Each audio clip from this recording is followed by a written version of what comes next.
I'm not gonna say the only cleaning company that provides PTO for their employees, and we're looking, into other benefits because it's an expense for the company. Well, we call it an investment. An investment, yeah. Anything that is a benefit to the residents, that gives the residents joy, that's one of my favorites. But it's great because that is something that makes a change, an immediate change to the property. So as soon as the residents are driving into their houses, they get to see that. Yes. And it has to be some sort of enjoyment for Yeah. everybody.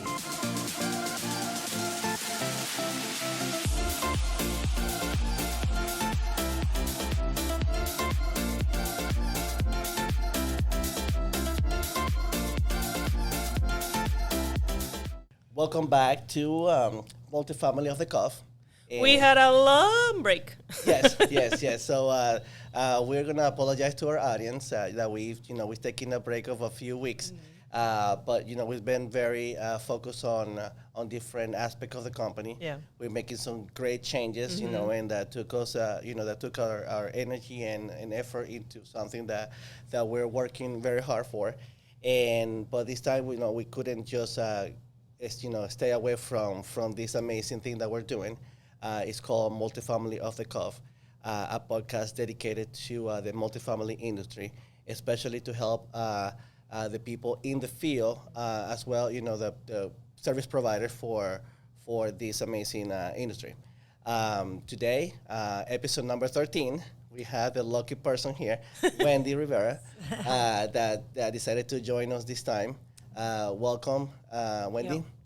I have also here Irene. Hello, people.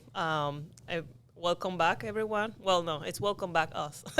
Yeah. You have been there all this time.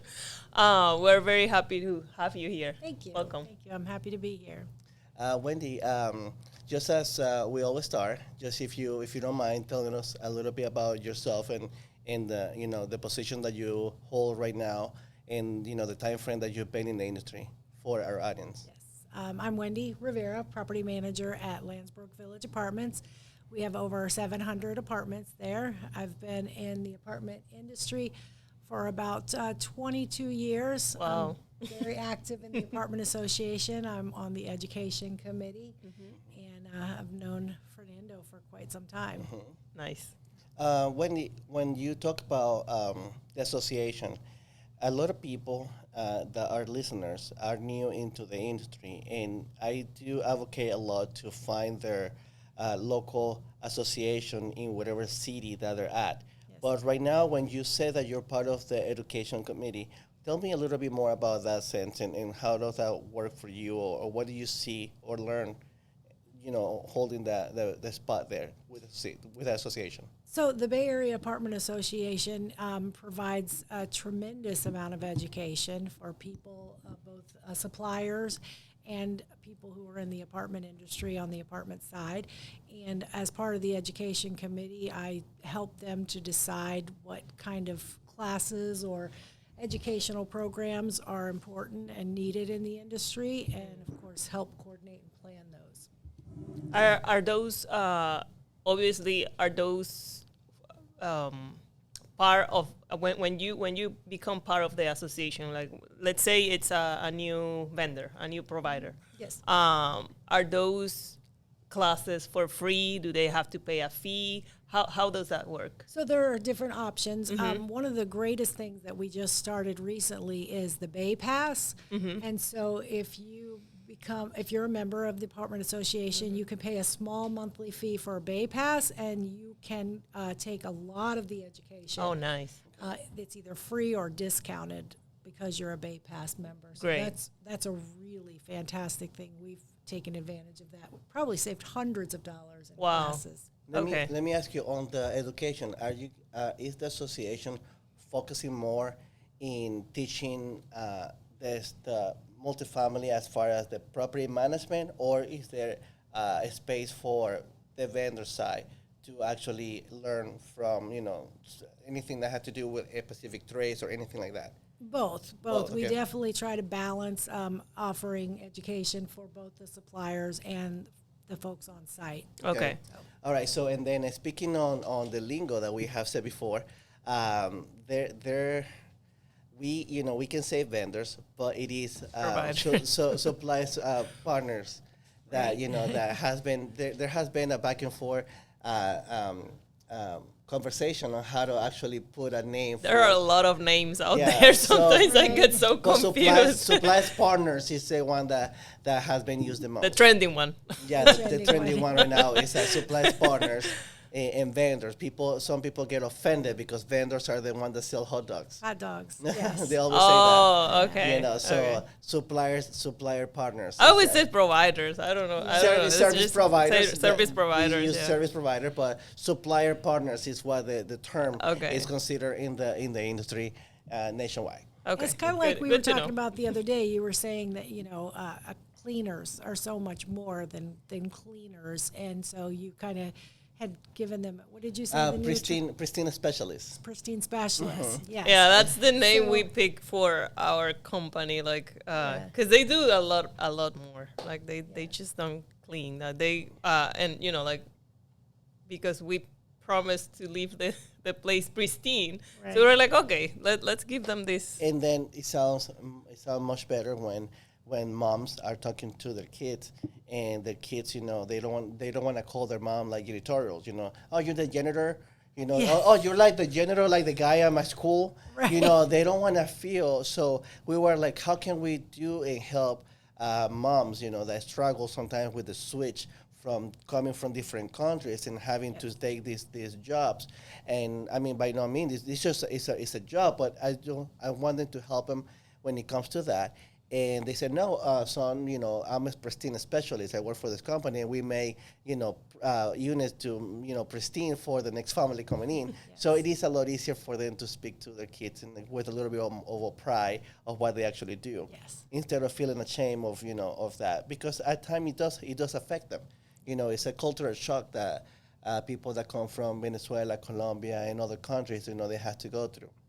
Well, especially because the majority of them has already, a career back there. So they're lawyers, they're doctors, they're Right. you So know. we had an actual a surgeon that was here that that has just previously performed stuff at the operation table, and then weeks later she was cleaning an apartment.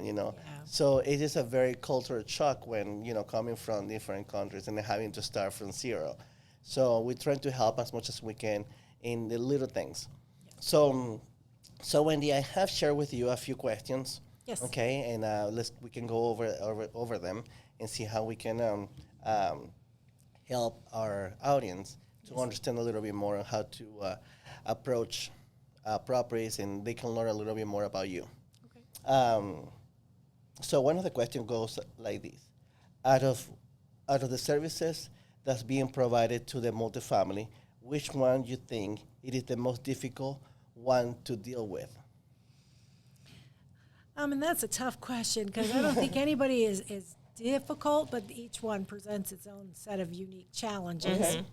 I think right now, one of the challenges that we're seeing a lot are cleaners. Okay.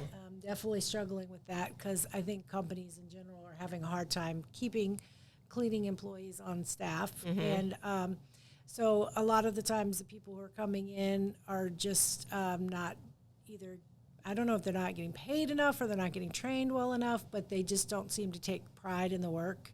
And so it's been a struggle. We've had to have our leasing agents kind of go back and what we used to call a spiff is now becoming a downright, can I go home and change my clothes and clean that apartment?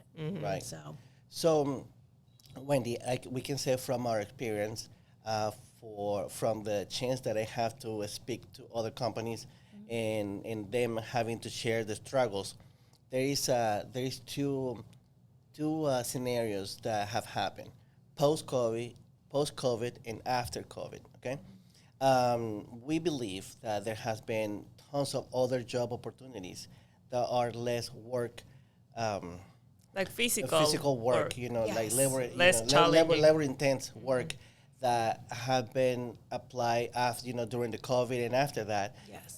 Especially those app jobs that are available, whether it's Amazon Flex or Uber Eats or all kinds of stuff that have given them the opportunity to make the more money or even the same amount of money that they could be making while cleaning, and that has been the competition that we have seen, and people stop quitting this type of job to go and do that. Okay, Yes. that has been one of the major competitors that we've seen, and we have heard.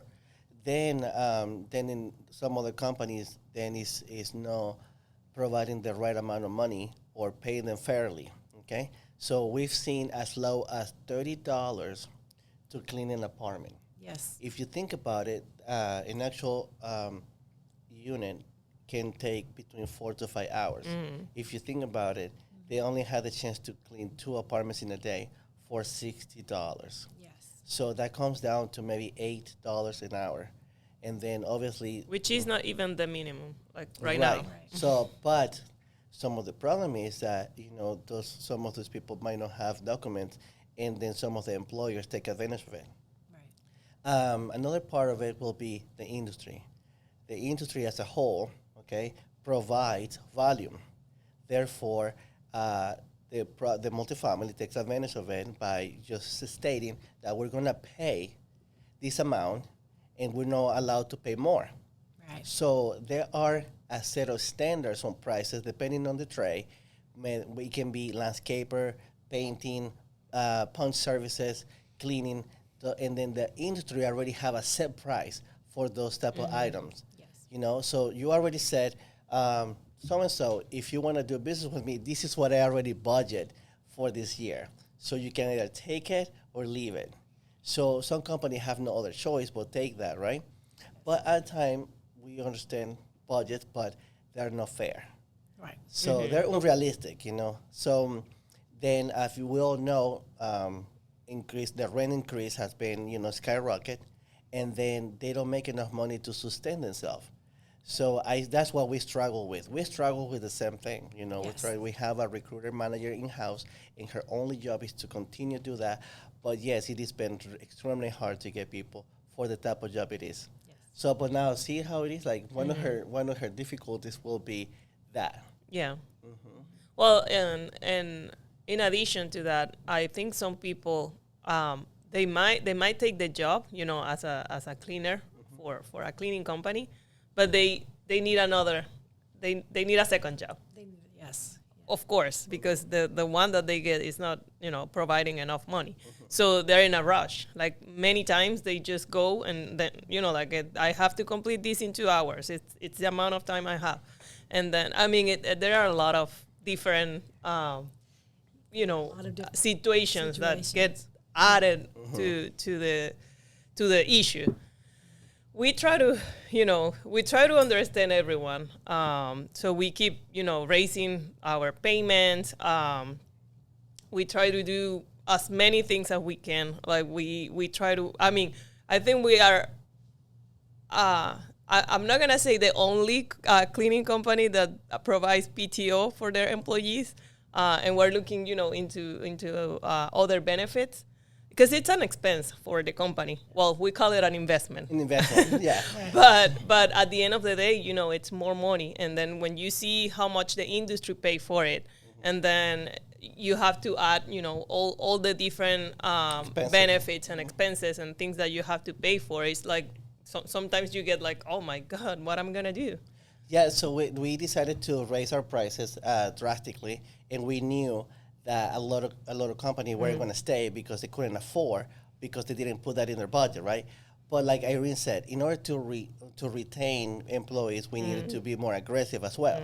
So we decided to have everyone in the company is an employee. They're not 1099. So, and then the biggest thing we've done this year was to announce that we were going to do PTO for our employees.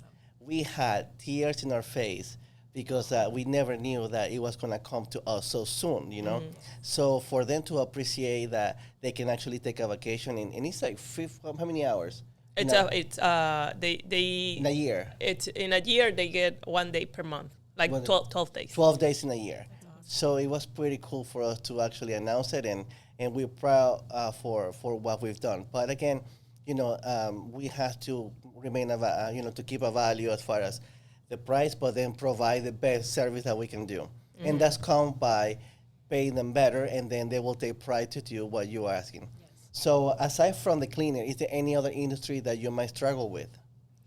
I mean, I think we're feeling it a little bit with everything because, like you said, there is definitely a labor shortage. There's even a supplies shortage. Right.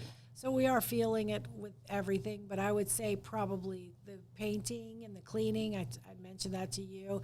The painting can be a struggle sometime for the same exact thing we're talking about. What about in your industry, maintenance? Have you suffered with that, having a shortage of maintenance? Yes, I will say I've been very fortunate. Good. I have Good. an amazing team, but my sister properties and my friends in the industry, Facebook is littered with looking for a good maintenance person, looking for a good maintenance person. Yeah, I see that every day. Yeah. They say like 11,000 people have left the industry, and the majority of them being maintenance in this last year. So. Wow. Would you have your own opinion why that could be? Is there other options? Again, just like cleaner have other options to make money. You think like are they being underpaid? You think, or what do you think that cause of it could be? Yes, I think that, some of it, they say on call is a big part of it. Oh, If you yeah. talk to maintenance, they definitely don't like on call. Yeah. And then, maintenance technicians are HVAC certified, so they can go get jobs working for HVAC companies and Yeah. not have to work those same hours or be on call Wow. That's and get true. better pay. Yes. So maintenance men are fantastic. They have a lot of skills. They have HVAC, they have plumbing, they have electrical. They're jacks of all trades. So they definitely have a lot of options Yes. available to them. That's true. We have gained a few maintenance Yeah. ourselves. Yes. They have switched over to us because of the same reasons. Yeah, I never thought about the on-calling. Wait, then I that's know. true. Like, I mean, because whenever you have an issue in your apartment, you just call, right? And that's one of the things that whenever I'm thinking about, I'm gonna buy a house, and then I'm like, I don't know, because here I can call at any time, and they call. True, right? Yeah, I always say one of my biggest regrets before I became a property manager when I was young, I used to call maintenance to light the pilot light up north. We had gas stoves, and I would call the maintenance men to light the pilot light, and I would throw a fit if they wouldn't come do it. Now that I work in this industry, I'm like, that was terrible. Terrible. I feel so guilty about that. Okay. So going on with the second question, in your opinion, what are the struggles that are affecting the industry right now, and how do you think they can be solved? Oh, if I had a solution, I would probably be. You will be needing it, right? I wouldn't be just a property manager. No, I think like some of the same things we just talked about: shortages of labor and shortages of supply. Okay. And what about leasing agents? Because I have seen that a lot too. Like a lot of people on Facebook, because like we are part of the industry. Of course, my network is a lot of people from the industry, and like almost every day I see someone. I'm looking for a leasing agent. Okay. Yes. And again, I'm incredibly fortunate. I would say I'm blessed with some of the best leasing agents in the entire industry. We have another guest that is coming up next. I really am. Okay. But yes, that's been a struggle. I've seen a lot of people looking for leasing professionals. So what I as well. noticed is the switch from leasing to real estate. Yes. So because they have the same tendency of, putting somebody in a home, so then they switch over to sell houses instead. They start doing it part-time. I guess the schedule is also part of the Right. issue, because I see I just saw in the place where I live at, they used to work on Sundays and they change it. Now they work Monday through Saturday, and I know they're struggling to hire leasing agents, and I'm like, I saw it and I'm like, maybe they change it because it's hard. Yeah. Like people just. So I noticed that people have changed, from leasing to real estate and whatever other careers they want to pursue. Lately, again, in the groups on Facebook, and guys, our audience, if you're listening, one good source of understanding the industry are Facebook groups. There's tons of Facebook for the multifamily that that you can ask questions and you can get involved also in there, and you can see their struggles because property managers will post their struggles. Some of them are anonymous, and it's pretty cool to actually read what are they going through, and it's also a good source to learn more about the industry. So. But yes, that's something that I noticed. So, and then what else? What do you think how it can be solved if it had to do with staffing? I think that the industry is going to really have to look at what they're paying, and they're going to have to come up with some creative solutions for things like being on call so much, and they're just going to have to really get creative and think of some ways to put more money in pockets and put less stress and burden. I think one of the biggest issues after COVID, right? Because we were all working from home. And we did the opposite. Yeah. We were working from home, and then post-COVID, we got an office. But I think that now there are a lot of job opportunities like from home, and people, they just don't want to do the commute. Like I just want to stay home and work from here. And if the job that I'm looking for is not offering from home option, then I'm not gonna take it. So I think that's a big issue, because I feel like connection is an important thing for us as human beings. Right. And then when you're at home, like, it might be fun for a time. It happens to me. Like when we were working from home, at first I was like, oh yay, and then after a few months I'm like, no, I don't like that. You feel isolated from the world. But I have seen people that they just love it. Like, they keep working from home, and they're just like, yeah, I like this. And I just don't get it. I was talking to someone the other day, and he was telling me that Elon Musk, the Tesla guy, he got a company, and he say, no, when he got Twitter, he say, I'm gonna allow anyone to work from home. Like, you have to come here to the office and work if you wanna complete the job. And I'm like, that's something that we need more. Like, even if people are gonna hate me for saying this, I think we need to encourage, people to actually, Come to the work, to the yeah, office. yeah. Well, another struggle that our industry, and I think a lot of industries are seeing post-COVID, is an increase in mental health issues. Yeah. And, a lot of people, having stayed home, are becoming more and more introverted and more comfortable pulling away from society and wanting to stay home. And so those are also issues that we have to tackle within our industry, too. Working through COVID, our offices stayed open. And that was a stressful time for us. Yeah.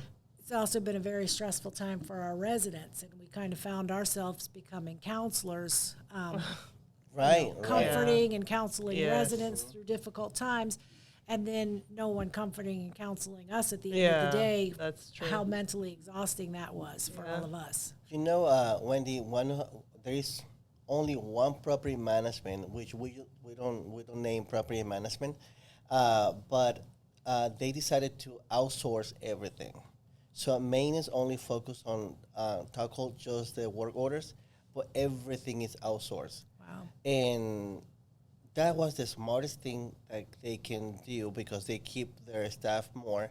They don't have to worry about different things that they have to stack and get in stock and get product, let's say when they do cleaning in house or painting in house or stuff like that. Speed is one of the key factors for you guys industry. You have to keep moving these apartment. You have to get them ready. When you have maintenance that are certified for AC, then you use them for painting or cleaning and all that. They're not for that. They hate it. If you talk to them, they hate some of those tasks, and then you burn them out, and then you find yourself having to replace it or find the replacement for these people because they're burned out. This company decided to just outsource everything. Not only that they get better rate because the entire portfolio is doing that, but they have a faster service. So I think that by them, it's a really well-known property management. I think by then stating that, I think other property management might start seeing that trend and start kind of copying that, and knowing that at the end of the day, they're actually going to be saving money. So they might pay a little bit top dollar for the services, but at the end number, they're gonna see a good return. So I think once that's proven, I think that other property managers might start looking into that. Yeah. For the staff situation, Yes. and it's happening in every industry. We're seeing in the healthcare, nurses, they're looking for nurses. They especially in Tampa, they're looking for 6,000, I think it is in Tampa Bay. Yes. We're going on into another question. This is the one that we were talking about earlier. Now this gotta be fun. What is the service that's provided that property enjoy the most, and why? And I told you I feel funny about answering Yeah. this because No, but you gotta say it. it's like saying recess is my favorite subject at school. My favorite service is my favorite service is the coffee service. And we were chatting earlier, and then we were kind of brainstorming it, and I said it can be anything, something that makes you feel good. And they said that when the coffee person comes, everyone's smiling. Everybody's smiling because they have so many options, so many flavors, and we know it makes our residents really happy. We also know that, when the coffee's there, the residents come into the office and it's a positive interaction. Right. And so that's just a really bright part of our day. We all enjoy coffee. We run on coffee. That's good. I almost moved to a place close to here a few years ago, and they had a barista inside. In-house, like the property manager, she told me like that was my idea because I love coffee. So I managed to convince the owner to say, you know what, like we need a barista on site. Like if you think about it, people will come down like every morning, they get their coffee, and it's like customized. And they did. I mean the owner, got the idea, and it was amazing. Like I had 2 coffees like that the few times I was there, and all the residents, they were like amazed just because of that. I've seen a Starbucks. I've seen some cool options for coffee, and now some property are stepping up their game, and they have wine dispensers. Oh, wow. I've seen that too. Yeah, so where I'm at right now is they have a coffee, but they have a wine dispenser. So they only ask you to bring your own cup, and they have 5 different options. And it's literally you put your glass and you just pour your wine into it. We'd have a lot of residents. A lot of residents. Yeah, that is pretty cool. So Yeah. I think that the idea was piggyback probably from the coffee stuff. Yes. Yeah, probably. That was pretty cool. But kind of talking a little bit about the social anxiety and not being able to get people out of their houses, being able to provide coffees and things like that entice people. We're all online. You put your work orders on online, you pay your rent online, you do everything online. So Yes. we don't see or interact with our residents as much as we used to. So having the coffee service in the office is an opportunity for us to get to interact with our residents. Because you make them come and visit And you that's kind a very of. positive thing. Yeah. Now let's challenge you a little bit more. What will be your second one after the coffee? Oh wow, the second one, like I said, recess and lunch. Food trucks. Thank you. So I've seen that. That's food trucks becoming are pretty popular, right? Yes. Yeah. I for me, anything that is a benefit to the residents, that gives the residents joy, that's one of my favorite things. Gotcha. Okay. Even the landscaping, when you get the lawn freshly mowed and it smells nice outside, and it just seems like the residents are out a little bit more after the landscaping. So anything that's a benefit for the residents is my favorite. So for the landscaper that that are listening to this, just know that you have to provide a really good service because they do enjoy that. Okay, but it's great because that is something that makes a change, an immediate change to the property. So as soon as the residents are driving into their houses, they get to see that, and it has to be some sort of enjoyment for everybody. So landscaper, step up your game. So now, to start closing this, we have people that are new or want to get into the industry, and they have no clue how to get involved, okay? So this is a sell question. It goes like this. how do you like to be approached when a service provider or a supply partner is trying to get your business? So how will that go with Wendy? So let me start with what I don't like. Beautiful, beautiful. We're so busy. So busy, and dealing with fire and flood and angry resident and emergencies and reports that were due 2 hours ago. So one thing I don't like is when they just show up in the office and expect you to drop everything and talk with them. I think what I do like the most is when I go to the local apartment association, the Bay Area Apartment Association events. That's my time. That's when I'm relaxed. That's when I'm not focusing on reports or fires or floods. And I go there to meet suppliers and talk to them and get to know them. I build a rapport with them. I build a trust with them. Then after I know them, if they show up at my property, maybe we were at an event on Thursday and they said, I'd love to stop by tomorrow afternoon and talk to you. Are you free? Now I'm anticipating them. Yeah, exactly. It's more like plan and Right. Okay. So that's how I like them to approach me is more after we've already built a little bit of a rapport and I'm expecting them. Perfect. And the rapport you build it through the network, the social network that you do with the apartment association, and we have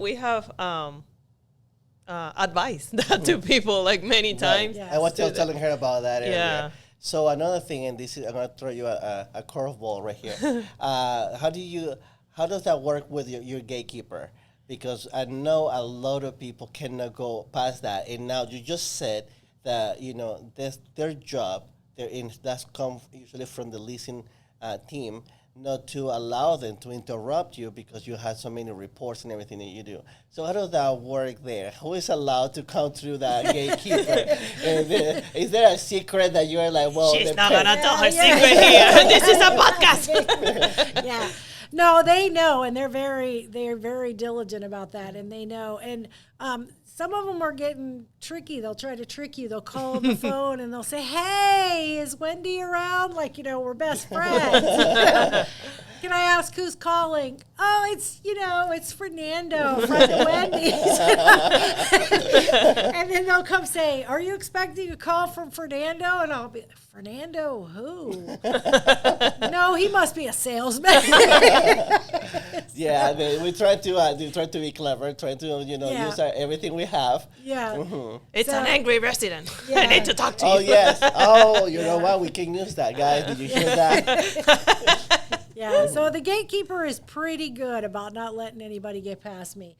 So, when you stop by and if I talk to you and I'm expecting you, my staff all knows I'm expecting Fernando. What about blackmailing some goodies? Well, see, I'm diabetic, so the sugar treats don't work. That trick's not gonna work for you. Okay, so see, we have to start thinking outside the box to start getting into. Yeah, I will. She likes coffee. Let me give all you vendors a hint. Everybody brings sugar, but everybody's on a diet. Yes. So whenever you bring all those sugars, they go straight to the maintenance man. Okay. They don't do anything for the office. Oh, Okay, see? see? Hint. So we gotta start bringing some like Fruits. fitness fruits. Yeah. So, Like healthy things. Yes. Healthy thing. Oh. Perfect. Awesome. Well, Wendy, it's been a pleasure. It's been super great Dude, to thank have you you. in the show. This is gonna be launched soon. We'll let you know as soon as that comes. And I believe that if we got a lot of insights from Wendy and her 20-year experience. Yeah. Our audience is gonna love it. We've seen pictures of them listening and taking notes, and then they take a picture of the notes that they taken. So we're doing a change, and this is something that we're doing. We don't monetize from it. We just like to help others to do a podcast. It is you can tune it in iTunes, YouTube. We have it at Spotify. So we have different platforms that they can listen to. You can see it in the videos, like this is recorded right now, and then the audience can see our faces, how we're laughing, how they get to see you on YouTube, or they're just listening on the way to work, and they get to listen to it. Okay. Yep. So, but thank you again. Thank you for accepting the Thank invitation. you. Closing statement. Get involved with your local apartment association. Yes, that is your best strategy for being successful in this industry. Yeah. For sure, Perfect. 100%. Thank you, Wendy. Thank you you. for taking the time and for all of you that need to let us know if you want to be part of the show, send an email. The email is on the notes on each episode, and we will see you soon. Thank you. Thank you.